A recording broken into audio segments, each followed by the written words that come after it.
SIR draft ரோல election commission நேற்று வெளியிட்டிருக்குது நண்பர்களே. உங்களுடைய பெயர் அந்த பட்டியலில் இருக்குதா அப்படிங்கிறத எளிதாக நம்ம தெரிஞ்சு கொள்ள முடியும். எஸ்ஐஆருடைய டிராஃப்ட் ரோலுக்கான லிங்க்கை நம்ம கீழே கொடுத்துருக்குறோம். அந்த லிங்க்குக்கு போயிட்டு உங்களுடைய இபிஐசி நம்பர் இருக்குது இல்லையா, அந்த நம்பரை தட்டி நீங்கள் உங்களுடைய பெயர் இருக்குதா இல்லையா அப்படிங்கிறத உடனடியாக கன்ஃபார்ம் பண்ணிக்கோங்க. ஒருவேளை உங்களுடைய பெயர் அதில் விடுபட்டிருக்குது அப்படின்னா உடனடியாக எலெக்ஷன் கமிஷன் அதிகாரிகளை நீங்கள் தொடர்பு கொண்டு அதை நிவர்த்தி செய்து கொள்ளுங்கள். அதற்கு ஜனவரி 18ஆம் தேதி வரைக்கும் தான் டைம் இருக்குது அப்படிங்கிறதை நாம் குறிப்பிட வேணும்.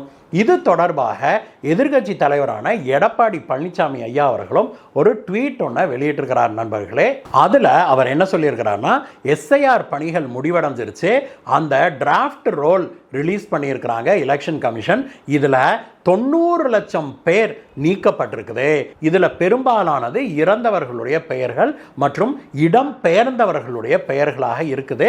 அது எத்தனை பேர் அப்படிங்கிற லிஸ்ட்டையும் அவங்க ரிலீஸ் பண்ணியிருக்கிறாங்க.